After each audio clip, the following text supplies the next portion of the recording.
The Cabinet Committee on Security, led by Indian Prime Minister Narendra Modi, approved the purchase of 73 Tejas LCA or light combat aircraft fighter jets and 10 trainer aircraft for a cost of around 45,700 crores. Defense Minister Rajnath Singh tweeted, "The LCA Tejas is going to be the backbone of the IAF fighter fleet in years to come." LCA Tejas incorporates a large number of new technologies, many of which were never attempted in India. The indigenous content of LCA Tejas is 50% in Mark 1A variant, which will be enhanced to 60%. Viewers may note that in May last year, the Indian Air Force operationalized its second squadron of Tejas fighter jets.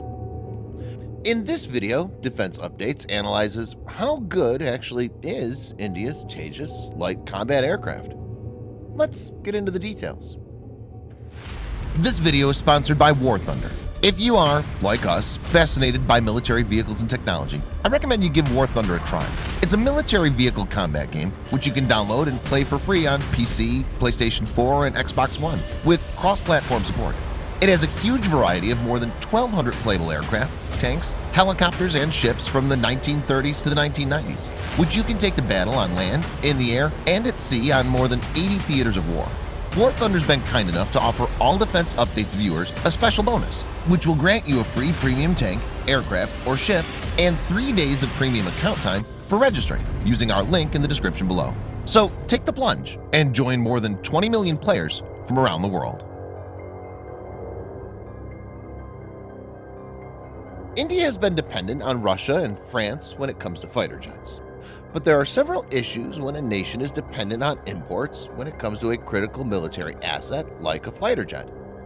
In times of war, it's foolish to expect that the Allies can help a nation with jet fighters, even if the nation is ready to pay. No manufacturer builds jet fighters in bulk for immediate sale. They're too costly for that. There will be a lot of international pressure not to provide weapons to nations in wars, as this will be perceived as putting petrol on the fire. Even if some manufacturers are able to provide the jets, it will be a logistical nightmare to transport them during an ongoing war. This will take weeks, and there will also be a possibility that they'll be intercepted by an enemy nation.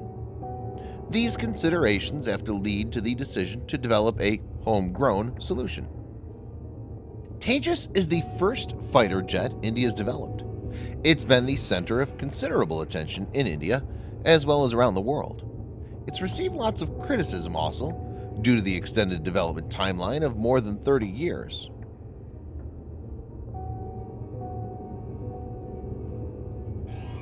The Tejas is a single-engine, fourth-generation, multi-role light fighter designed by the Aeronautical Development Agency, ADA, in collaboration with Aircraft Research and Design Center, ARDC, of Hindustan Aeronautics Limited, HAL, for the Indian Air Force and Indian Navy. It originated from Light Combat Aircraft (LCA) program, which began in the 1980s to replace India's aging fleet of Russian MiG-21 fighters.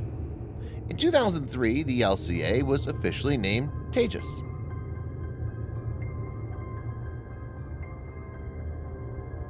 Tejas features a tailless, compound delta wing and is designed with relaxed static stability for enhanced maneuverability. Originally intended to serve as an air superiority aircraft with a secondary ground attack role, its flexibility permits a variety of guided air-to-surface and anti-shipping weapons to be integrated. Tejas is constructed of aluminum-lithium alloys, carbon fiber composites, and titanium alloys. Composite materials make up 45% of the airframe by weight and 95% by surface area. Upper and lower wing skins are manufactured from a single piece of carbon fiber reinforced polymer. Stealth features have been incorporated into Tejas. Being small provides an inherent degree of visual stealth. It also uses wide duct inlet, which shields the engine compressor face, and has radar-absorbent material, RAM, coatings. It's powered by a single GE 404 F2 JIN20 turbofan, which offers 53.9 kilonewtons dry thrust and 90 kilonewtons with afterburner. The maximum payload capacity of Tejas is 5,300 kilograms, or 11,684 pounds. All weapons are carried on one or more of 7 hardpoints, 3 stations under each wing, and 1 on the under-fuselage centerline.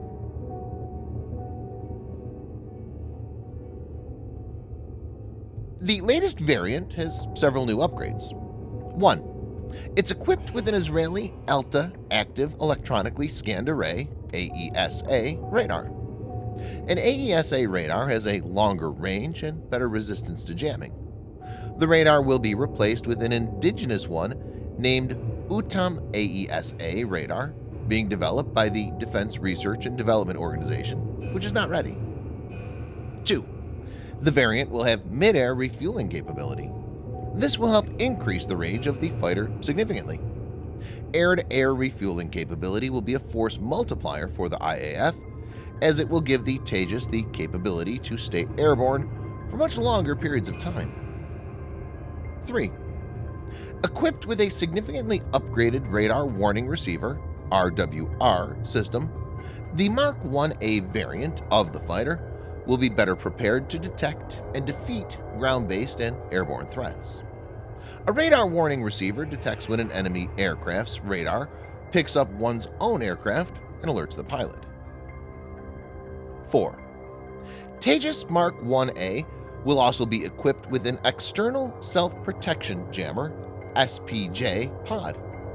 The SPJ will enhance the survivability of the fighter against air-to-air and surface-to-air threats in a dense, radar-guided weapon system environment.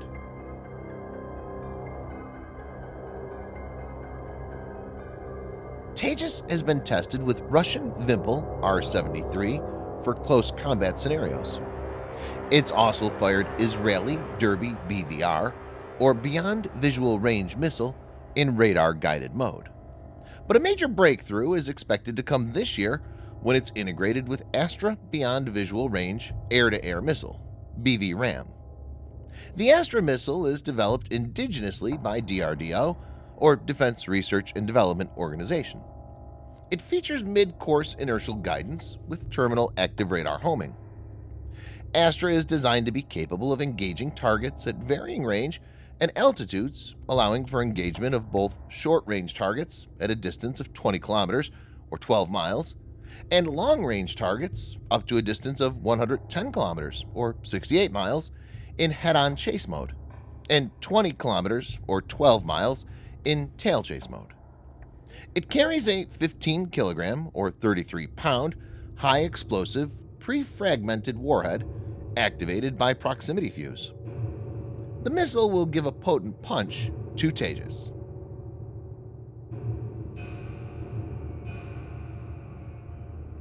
Induction of Tejas in large numbers will certainly give a major boost to the Indian Air Force. In the case of imported platforms, spare parts availability and maintenance issues crop in over time. Indian Air Force, in many instances, even had to cannibalize parts from aircraft to keep flying. Maintenance of foreign-made fighters is also problematic, as the technicians don't have inside-out knowledge. Indigenous fighters would have limited nagging issues like these, and it's likely that the combat readiness of these fighters will be much higher. Tejas has potential, and incremental improvements could enable it to evolve as a world-class fighter in the coming days. Thanks for watching. Subscribe for more videos like this. Hit the like button if you find the video interesting, and kindly provide your feedback in the comment section. This will help us improve.